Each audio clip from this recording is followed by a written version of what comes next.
오늘은 조금 더 구체적으로 그럼 올바른 믿음을 갖고 생활하기 위해서는 우리는 어떤 삶의 오류에서 벗어나야 하는지, 또 어떻게 우리가 삶을 살아가야 하는지에 대해서 알아보고 함께 은혜를 나누고자 합니다.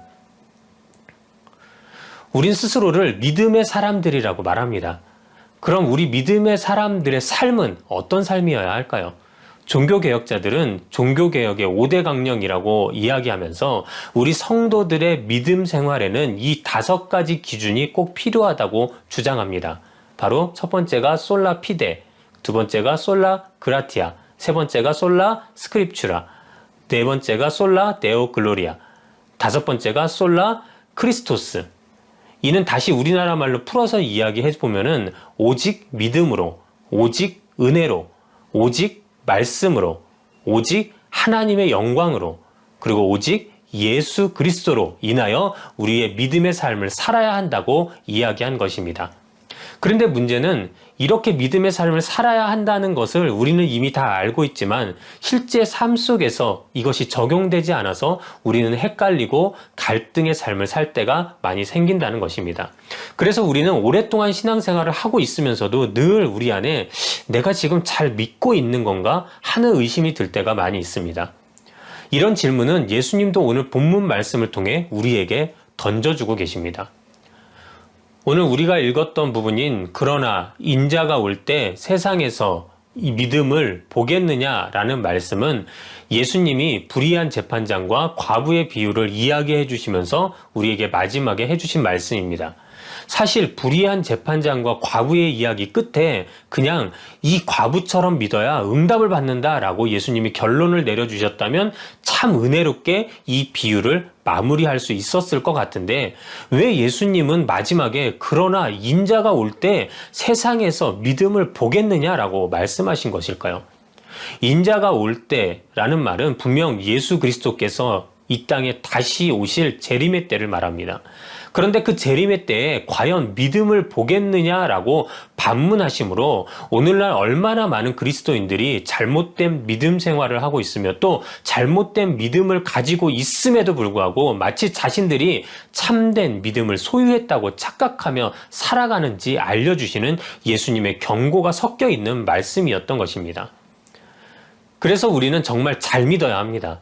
그리고 전에 말씀드린 것과 같이 우리의 믿음은 삶 속에서 반드시 드러나야만 하는 것입니다. 즉, 우리의 믿음은 꼭 일상의 삶에 반영이 되어야 하는 것입니다. 믿음이 아는 것에서 그치는 것이 아니라 믿음의 모습이 내 삶을 통해서 나타나야질 때 우리는 그것을 진정 올바른 믿음의 삶이라 말할 수 있는 것입니다. 그럼 도대체 올바른 믿음의 삶을 살려면 우리가 늘 기억하고 있어야 하는 것은 과연 무엇일까요? 저는 오늘부터 몇 주간 동안 예수님의 제자들의 모습을 통해서 우리가 올바른 믿음의 생활을 어떻게 찾아야 되는 것인지 함께 찾아보며 그 은혜를 나누고자 합니다. 오늘 우리가 먼저 바라보게 되는 믿음의 삶은 바로 끝까지 버티는 것이 아니라 빨리 돌아서는 것이 올바른 믿음의 삶이라는 것입니다. 질병 중에도 유독 초기 처치 시간이 굉장히 중요한 질병들이 있습니다. 우리는 이를 가리켜서 의료 골든타임이라고 이야기하는데요. 실제 뇌졸중이란 질병이 여기에 해당된다고 합니다. 뇌졸중의 초기 증상은 말이 어눌해지고 얼굴이 혹은 몸에 마비 증상이 생겨 자꾸 넘어지는 등의 증상을 초기에 보인다고 합니다. 의사들은 이 질병의 경우 골든타임이 3시간에서 6시간이라고 말하고 있으며 특히 초기 진료 준비 시간이 오래 걸릴 수 있으므로 3시간 안에 병원에 도착하는 것이 가장 좋다라고 이야기하고 있습니다.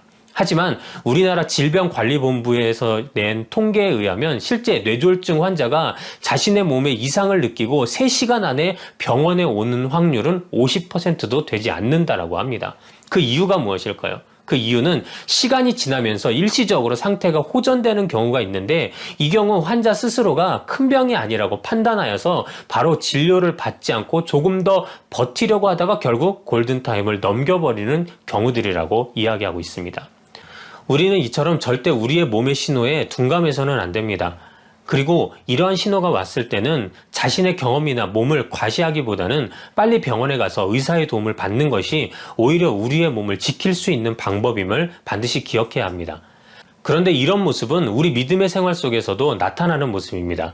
몸에 이상 신호가 왔을 때 빨리 병원에 가야 하듯이 우리가 정말 올바른 믿음의 사람이라면 성경 시편 81편 12절에 말씀하신 것과 같이 만군의 여호와여 주께 의지하는 자는 복이 있나이다 라고 증거하신 그 말씀처럼 죄와 고난과 문제 앞에서 자신의 능력을 의지하려 했던 시선을 빨리 주님께로 돌려 주님을 붙드는 것이 나를 온전한 믿음의 사람으로 만들어주는 방법이라는 것을 우리는 기억해야 한다는 것입니다.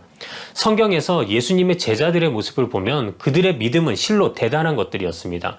물론 예수님은 때로 제자들에게 믿음이 작은 자들이라고 말씀하시기도 하셨습니다. 하지만 실제 제자들이 성경 속에서 보여준 믿음의 모습은 우리가 함부로 그들을 가리켜서 작다라고 할 수 없는 것들을 우리에게 보여주었습니다. 특히 베드로 같은 경우를 보면 그는 예수님을 주는 그리스도시요 살아계신 하나님의 아들이시니다 라고 고백하였고, 이에 예수님께서는 마태복음 16장 17절부터 19절까지 말씀에 바요나 시몬아 내가 복이 있도다. 이를 내게 알게 하니는 혈육이 아니요 하늘에 계신 내 아버지시니라. 또 내가 내게 이르노니 너는 베드로라. 내가 이 반석 위에 내 교회를 세우리니 음부의 권세가 이기지 못하리라. 내가 천국 열쇠를 내게 주리니 내가 땅에서 무엇이든지 매면 하늘에서도 매일 것이요 내가 땅에서 무엇이든지 풀면 하늘에서도 풀리리라 라고 베드로를 칭찬하셨습니다.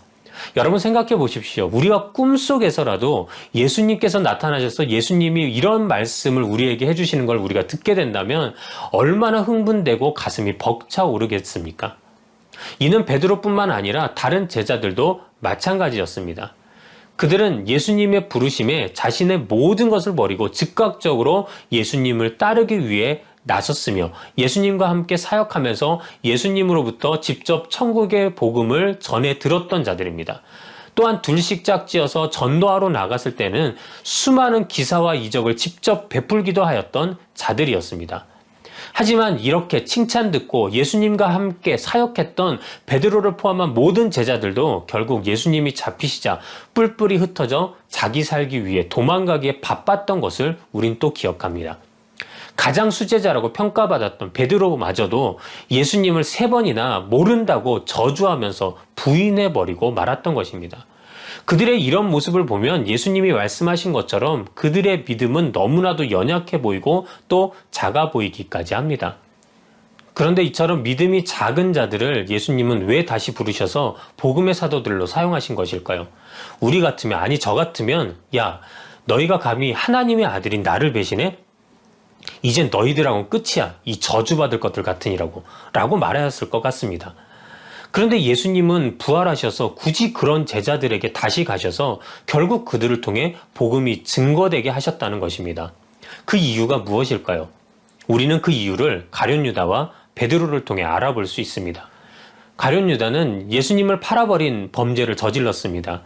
하지만 말씀에서 보듯 그도 그것이 얼마나 큰 잘못인지 깨닫게 되었고 자신의 힘으로 그 잘못에서 벗어나고자 예수님을 판 은 30을 도로 가져다 주기까지 하였습니다. 하지만 대제사장과 장로들이 그 죄를 내가 당하라 는 말에 사로잡히게 되었고 결국 스스로 목숨을 끊음으로써 삶을 포기해 버렸고 이로 인해 그는 부활하신 예수님을 다시 만날 기회조차 얻지 못하게 된 것입니다.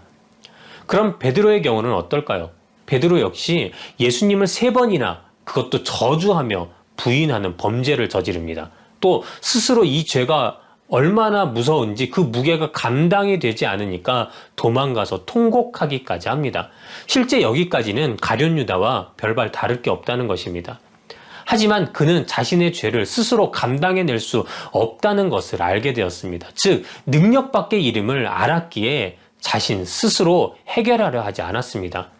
그런 그에게 부활하신 예수님은 찾아오셔서 베드로가 3번 부인한 것과는 반대로 3번 주님을 사랑한다 고백하게 하셨고 그때 베드로는 이 기회를 붙잡아 자신의 죄를 예수님으로부터 해결받게 된 것입니다. 그래서 베드로는 또 한 번의 기회를 얻게 되었고 주님의 복음 전파의 사명을 감당할 수 있게 되었던 것입니다. 우리가 여기서 깨닫게 되는 것이 무엇입니까? 바로 올바른 믿음의 삶이란 내 힘이 강해져서 내 스스로 모든 환난을 이겨나가는 삶이 아니라 자신의 연약함을 인정하고 그 시선을 빨리 주님께로 돌이켜 주님을 의지하는 것이 진정한 믿음의 삶이라는 것입니다. 그리고 그런 믿음의 삶을 사는 사람들에게 주님은 베드로에게 주셨던 것처럼 또 한 번의 기회와 은혜를 반드시 허락하신다는 것을 우리는 절대 잊어서는 안 됩니다. 그런데 오늘날에도 우리가 신앙생활을 하며 가장 많이 실수하는 것 중에 하나가 바로 이 점입니다. 죄를 짓고도 주님께 빨리 돌이키려 하지 않고 가룟 유다와 같이 죄를 스스로 해결해 보고자 그 죄를 끌어안고 주님 앞에서 멀리 가려 합니다. 또 고난 중에도 환난 중에도 주님께 빨리 돌이켜 의지하려 하지 않고 혼자 해결해 보려고 이리저리 고생하다가 결국에는 하나님은 나만 도우시지 않나 봐, 난 하나님께 버림받았나 봐 하면서 결국 주님을 오해하기까지 한다는 것입니다. 하지만 우리가 여기서 꼭 기억해야 하는 것은 우리 스스로가 나의 문제를 내 힘으로 해결할 수 있고 그러므로 끝까지 버틸 수 있다라고 믿는 것은 그것은 믿음이 아니라 자신을 과시하는 것이며 결국 인간의 교만함이요 또 하나의 죄라는 사실을 우리는 잊지 말아야 합니다. 그렇게 믿음이 좋아 보이던 제자들 역시 진정 복음의 사도로 쓰임받았던 시점은 자신의 힘이 강하여서 모든 문제를 스스로 버티고 해결할 수 있었을 때가 아니라 모든 것이 두려워서 나약한 모습으로 도망갔던 그곳에서 예수님을 다시 만나 주님께로 자신의 삶을 돌이키고 의지하였을 때임을 우리는 기억해야 합니다. 때문에 우리도 그런 죄와 고난과 환난 중에 우리 믿음을 지켜나가기 위해 우리가 가장 먼저 해야 할 것은 내 삶의 방향을 언제나 주님께로 돌이키기 위해 노력해야 한다는 것입니다. 성경 고린도전서 10장 13절에는 사람이 감당할 시험 밖에는 너희가 당한 것이 없나니 오직 하나님은 미쁘사 너희가 감당하지 못할 시험 당함을 허락하지 아니하시고 시험 당할 즈음에 또한 피할 길을 내사 너희로 능히 감당하게 하시느니라 라고 말씀하고 있습니다. 간혹 이 말씀을 잘못 해석하는 성도님들이 있는데요. 그분들은 하나님은 절대 내가 감당할 만한 시험 외에는 주시지 않는다고 했으니 끝까지 버티자 라고 생각하시곤 한다는 것입니다. 하지만 단도직입적으로 말해 이렇게 생각하신 분들은 바로 믿음이 올바르지 않은 삶을 사는 자들이며 마음에 교만함이 있는 자들이라는 것입니다. 이 말씀도 우리가 다시 자세히 보다 보면 우리가 능히 시험을 감당하게 되는 이유가 우리가 시험 당할 즈음에 피할 길을 주시는 그리고 우리가 시험 당함을 허락하지 아니하시는 하나님이 계시기 때문임을 성경은 분명 우리에게 알려주고 있습니다. 그 하나님이 우리를 돕고 계시기에 사람이 감당할 만한 시험 밖에는 당한 것이 없게 됨을 우리가 깨닫게 된다면 우리는 자신의 능력이 아닌 오직 하나님의 능력만을 의지하게 되는 것입니다. 목회를 하다 보면 어떤 분들은 제가 생각하기에 큰 문제가 아닌데도 마치 세상이 무너진 것처럼 생각하며 울고 불며 그렇게 고통스러워 하시다가 심지어는 교회까지도 안 나오려 하는 분들이 계십니다. 하지만 반대로 어떤 분들은 정말 다 같이 걱정할 수밖에 없는 그런 큰일을 당하셨음에도 불구하고 오히려 그때 더욱 주님을 의지하며 담대히 이 모든 역경을 이겨나가는 분들도 있었다는 것입니다. 굳이 말씀에 대입해 보지 않아도 우리는 누구의 믿음이 진짜 믿음이며 누구의 삶이 더욱 하나님이 기뻐하시는 삶인지를 확연히 알 수 있습니다. 이 말씀을 듣고 있는 저와 여러분 역시 마찬가지가 되어야 할 줄 믿습니다. 진정한 믿음의 삶은 내 능력이 크고 강하여 끝까지 버티는 것이 아니라 속히 돌이켜 주님을 의지하는 것임을 절대 잊지 않는 그리고 그런 삶을 실제로 살아가는 우리 모든 성도님들이 되시기를 바랍니다. 사랑하는 여러분, 이제 말씀을 마치겠습니다. 지금 이 시간 여러분들의 삶은 어떠신가요? 가룟 유다와 같이 내 힘으로 어찌할 수 없는 그 문제들을 내가 해결하지도 못하면서 결국 끌어안고 자신을 자책하고 괴로워하고 두려워하고 있지는 않으십니까? 혹시 지금 그런 모습으로 있으시다면 이 시간 그 모든 것을 주님 앞에 내려놓고 베드로와 같이 또 제자들과 같이 또 한 번의 은혜를 우리에게 허락하시는 예수님을 다시 바라보고 의지하는 여러분들이 되시기를 바랍니다.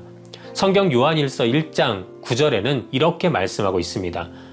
만일 우리가 우리 죄를 자백하면 그는 미쁘시고 의로우사 우리 죄를 사하시며 우리를 모든 불의에서 깨끗하게 하실 것이요.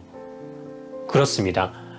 우리의 믿음이 되시고 의로우신, 그리고 우리를 끝까지 용서하시고 은혜를 허락하시는 그 주님을 속히 바라보며 나아가는 우리가 될 때, 그때가 우리가 온전한 믿음의 삶을 살게 되는 때임을 잊지 말고 오늘도 그 주님과 함께 승리하시는 모든 성도님들이 되시기를 축원합니다.